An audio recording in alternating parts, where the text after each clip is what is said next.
kwamba huwa anaimba jamani. Mkuu wa wilaya oye! Mheshimiwa diwani, unacha kuniambia? Karibu mheshimiwa diwani. Jema weuli.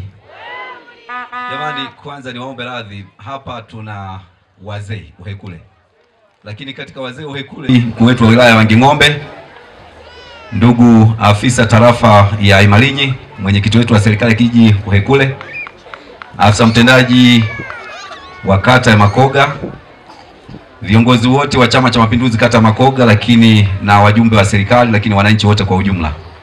Ndugu zangu, kwanza nitangulie kusema ninawashukuru kwa kusanyiko hili, na ninafahamu hili limesababishwa na wana Uhekule wazalendo. Kuitwa mzalendo ni sifa kubwa sana kama mwanadamu kiambiwa mzalendo. Wazalendo ni watu waliofanikiwa halafu bado wanakumbuka kwao. Mimi na hakika wana Uhekule mnaoishi nje ya Uhekule ni miongoni mwa Watanzania wengi wanaoishi mbali na maeneo yao, lakini sio wote wanafanya hiki mnachokifanya. Kwa hiyo sisi tunaoshughulika na kusimamia maendeleo tunajisikia faraja sana kuongoza wananchi wa namna hiyo. Kwa hiyo mheshimiwa mgeni rasmi, zile kazi ambazo umeziona pale ni baadhi ya kazi ambazo wana Uhekule wanaoishi nje wamefanya. Mimi nafahamu wamefanya na mengine, lakini kwako wewe wameonyesha lile pale. Na chimbuko la zile kazi ni serikali ya kijiji ilihitaji majengo mapya ya madarasa baada ya kuona shule yetu inachakaa. Na walipotengeneza kwenye mipango yao, mimi kama mwenyekiti wa kamati ya maendeleo ya kata nilipokea kwamba nitaipeleka serikalini, ngazi ya wilaya, lakini pia ngazi ya taifa. Lakini hawa ndugu zetu vijana wanaoishi nje ya kijiji hatuna mipaka nao, huwa tunawashirikisha kila kinachoendelea kijijini kwetu. Kwa hiyo waliposikia kwamba tuna kazi kubwa ya kubadilisha madarasa yawe mapya, waliguswa na wakasema na wao wako pamoja na sisi, na ndio maana wamefanya kazi hii. Sio kuanzia leo, nafikiri mwaka jana kulikuwa na uzinduzi wa kitabu hiki ambacho nakiona, hata kama hujakiona kwa undani, lakini walifanya kazi kubwa, wakapata pesa nyingi. Na wao wakatuunga mkono kwenye jitihada zetu ambazo tulikuwa na kuendeleza polepole kidogo. Sasa leo tuna habari njema kwamba madarasa yale umeyaona ni ya kisasa sana. Ya kisasa sana. Mheshimiwa mgeni rasmi, mimi nimeyaona, lakini ningetamani aanze kutumika hata kama ni kesho. Ninachokiona pale kinapungua, hakuna viti vya kukalia watoto. Kwa namna hiyo maana yake ni kwamba hata vijana wetu hao waliofanya hii kazi kubwa wanajua. Lakini na mimi sijawaficha chochote, nikawaambia tena serikali yetu ambayo inaongozwa na Mheshimiwa Rais wetu Dr. Samia Suluhu Hassan imeendelea kuleta fedha nyingi kwa ajili ya miradi yake, na pale sasa hivi tumepokea fedha nyingine milioni 10 kwa ajili ya kuendelea na shughuli zinazoendelea. Asante sana kwa makofi hayo, kwa sababu najua mnapiga makofi kwa sababu ni kweli kuna milioni 10 zimekuja. CCM oyee! Hicho ndio chama kinachofanya hayo mambo jamani. Hakuna chama kingine. Kwa hiyo sasa milioni 10 kwa kazi ambazo zimebakia kwa pale hazitoshi. Hivyo vijana wetu wanaendelea kusema hawajachoka, ndio maana wapo hapa wanatukabidhi majengo, lakini bado wana mipango mikakati ya kuhakikisha madarasa yale hayaendi kukaa muda mrefu bila kutumika. Na hiyo ndio maana wameleta vitabu hapa. Kwa hiyo najua kwa mwongozo wao kadiri muda utakapofika wataomba kuwe na kutunisha ule mfuko kutoka milioni 10 za serikali twende tupate milioni zingine hata 40-50 kwa njia yoyote ile. Watu tumekuja hatujaja, si ndio? Tumekuja kwenye kazi. Jamhuri ya Muungano itaendelea. Watu watano ndio mnaitikia jamani, inaendelea kwa umoja wetu. Lazima iwe kazi iendelee kwa kila mmoja wetu. Kwa hiyo msiogope kununua kitabu, mtanunua kitabu, lakini kazi yake kubwa pale. Hapa nazungumza haya mbele ya mgeni rasmi kusudi ajue kwamba pamoja na serikali kuisaidia serikali ya kijiji Uhekule, bado wananchi wa Uhekule wanajiweza kwa namna ya kujisukuma ili wakutane na nguvu za serikali. Kwa hiyo mheshimiwa mgeni rasmi, nisemee changamoto ambazo zipo kwenye eneo letu. Ukiacha madawati tunayohitaji, lakini tunahitaji bwalo la chakula cha watoto pale. Sisi tuna kanuni ya kutaka watoto wasirudi nyumbani kula chakula kama ilivyokuwa miaka ya nyuma. Sasa ili wale shuleni kwa chakula kinachopikwa shuleni lazima wapate mahala kibinadamu pa kukaa na kula. Hatuna bwalo la chakula. Kwa hiyo bado tuna safari ndefu, tunahitaji fedha nyingine kwa ajili ya kazi hiyo. Na ninafahamu kwa taratibu za fedha milioni 10 iliyokuja imekuja kwa maelekezo ya namna ya kumalizia yale madarasa kama ingekuwa bado. Lakini kwa kuwa vijana wetu hawa, ndugu zetu hawa wanaoishi nje wameshafanya kazi ya kukamilisha na leo wanatukabidhi. Kupitia utangulizi wa maneno yangu, naomba nishawishi serikali ngazi ya halmashauri, mahala ambako fedha zimetoka, ikiwezekana milioni 10 zile tuzibadilishie matumizi, manake zikafanye kazi inayoambatana na hiyo kazi. Kwa mfano, kuongeza viti pale au kujenga bwalo la chakula kwa ajili ya watoto wetu. Hiyo ndio plani ambayo tuko nayo, ili kusudi madarasa yale yasikae bure. Hakuna sababu ya kuwa na madarasa mazuri kama yale yakakaa miezi 6 hayatumiki. Kwa hiyo basi, pamoja na maombi yetu serikalini kwamba tunahitaji fedha zaidi, lakini kianzio leo kipo hapa. Tutapata fedha hapa. Inawezekana kwenye taarifa zangu za halmashauri tena nikapeleka. Changamoto iliyopo ni bwalo la chakula ambalo nimezoea kuandika, lakini madawati kwa ajili ya madarasa 3 yale pamoja na ofisi yetu ya mwalimu mkuu. Hiyo ni kwa eneo la elimu, lakini eneo lingine ni eneo la miundombinu ya umeme kwenye kijiji hiki. Naendelea kuongea hili kadiri ninavyozidi kuneemeka kupokea wageni mbalimbali.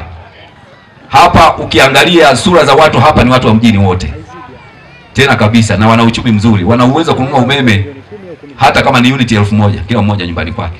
Lakini hawana umeme nyumbani, miundombinu ya kusambaza umeme kwenye majumba yao haipo.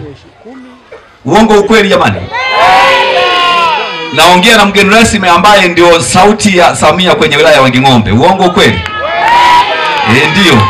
Habari hii fanyia kazi. Huwa tunaenda kuambia hawa jamaa katika vitengo, viongozi na nini, huwa wanaenda kuambia wananchi ili waweze kuuliza maswali na kuuliza kinachoendelea, ndipo wanaingia katika mpango kazi wa utekelezaji. Lakini hapo tusiwasahau pia wana Uwekule wote mnaoishi nje ya Uwekule. Tafadhali njoo mpunge mikono hapo. Nyewe hapa msogee kwa mwafahamu. Michango yenu tutaithamini na tutathamini muda wenu mliotumia kuja eneo hili. Viongozi wana Uwekule wote tunaoishi miji mbalimbali, Dar es Salaam, Mbeya, Tunduma, Songea, Mbinga, naomba tuje hapa mbele haraka haraka tafadhali. Tunawatambua uwepo wenu. Naitwa Justin Mwinuka, mjumbe wa serikali ya kijiji. Asifiwe mgeni, mjumbe wa serikali ya kijiji. Mwalimu Amos Msigwa, mwalimu mkuu wa shule ya msingi Uwekule. Uwekule safi. Kwa jina naitwa Victoria Mloya, afisa kilimo na mifugo Uwekule. Bwana Yesu asifiwe. Amina. Kwa jina naitwa Luciana Esther Msigwa, mjumbe wa serikali ya kijiji. Kwa jina anaitwa Regina Leonard Dembe, ni mjumbe wa serikali ya kijiji. Kwa jina anaitwa Dianeta Efeso Mgaya, ni mjumbe wa serikali ya kijiji. Bwana Yesu asifiwe. Kwa majina anaitwa Patrick Emmanuel Mhagama, mwenyekiti wa kitongoji Nyamajiwa. Karibuni sana Nyamajiwa. Naitwa Lina Mgani, mjumbe wa serikali ya kijiji. Uwekule safi. Kwa majina naitwa Imeda Agustino Nyamba, mjumbe wa serikali ya kijiji. Uwekule oye. Naitwa Godi Mwajombe, afisa kijiji cha Uwekule. Asante kwa utambulisho huu. Sisi kama wenyeji tumeona si vizuri msijue serikali ya kijiji. Kwa hiyo hii ndio serikali ya kijiji cha Uwekule. Na kwa nafasi hii niombe nirudishe ratiba kwa mhusika aendelee na utaratibu mwingine. Ndio lengo letu, na tunaamini kupitia hiyo zawadi hutaisahau Uwekule. Na tuna zawadi ya kwanza kwa mgeni rasmi. Karibu baba, sogea pale, sogea hapa. Ni glasi imeandikwa Uwekule yetu Tanzania. Imetoka China ikiwa imeandikwa hivi. Piga makofi kwa Uwekule, piga makofi kwa Uwekule. Piga makofi kwa Uwekule. Mgeni rasmi, ukiona hiyo chupa pale, tuna zawadi ya mkurugenzi, utatuwakilishia mwenyewe. Tunatambua mchango wake kwa kijiji chetu cha Uwekule. Hiyo inakwenda kwa mkurugenzi. Tuna zawadi kwa mwakilishi wa CRDB Bank. CRDB wapo? CRDB naomba CRDB wote wawili pale na tupate picha. Pole madam, wote wawili pale tupate picha. Kuwakabidhi. Asante. Yes, picha yes. Mheshimiwa mkuu wa wilaya na wakabidhi CRDB, na usisahau CRDB ndio. Tuna zawadi kwa ajili ya nililuka sehemu. Subiri wamalize CRDB mgeni. Makofi mengi kwa CRDB. Asante. Pia tuna zawadi kwa mheshimiwa diwani. Mheshimiwa diwani naye amepata zawadi ya chupa. Tuna zawadi kwa chifu wa Wabena. Chifu wa Wabena baba sasa anakabidhiwa na mkuu wa wilaya pale. Tendo la kihistoria kidogo. Tuna zawadi kwa mwenyekiti wetu wa kijiji, baba yetu huyu. Mwenyekiti wa kijiji, karibu sasa na wewe upokea kwako. Asante mkuu wa wilaya. Asante kwa kutukabidhi. Nyingine tuna zawadi kwa ndugu yetu Kiswaga, mwaka jana tulikuwa naye. Na leo nimemuona, sio mbaya naye aendelee kutukumbuka. Enoch Kiswaga, my brother. Enoch Kiswaga, mtoto wa Ng'ombe. Wasiojua, ukisoma kitabu cha historia hiki, mama yake Kiswaga ni wa Uhekula, anaitwa Semgeni. Kwa hiyo yupo kwa wajomba. Asante Kiswaga, picha pamoja mkuu wa wilaya. Mtoto wa Semgeni huyu. Na ya mwisho utatupelekea salamu kwa mkuu wetu wa mkoa, mwambie Uhekule tunampenda sana, tunatambua sana mchango wake. Hiyo inakwenda kwa Anthony Mtaka, mheshimiwa mkuu wa mkoa. Asante sana mkuu wa wilaya, Mungu akubariki. Asante baba. Tuna vitabu hapa sasa. Tunaomba tusaidie kuzindua. Viishe. Tunataka hela. Tuna kopi 600. Kama utabeba vyote, tutashukuru. Uhekule we. Wanasema ukipewa pokea. Unapokea, lakini kikwetu wanasema ndaga. Maana yake tiongise sana. Ndugu wana Uhekule, ninashukuru sana kwa zawadi mlizotupatia.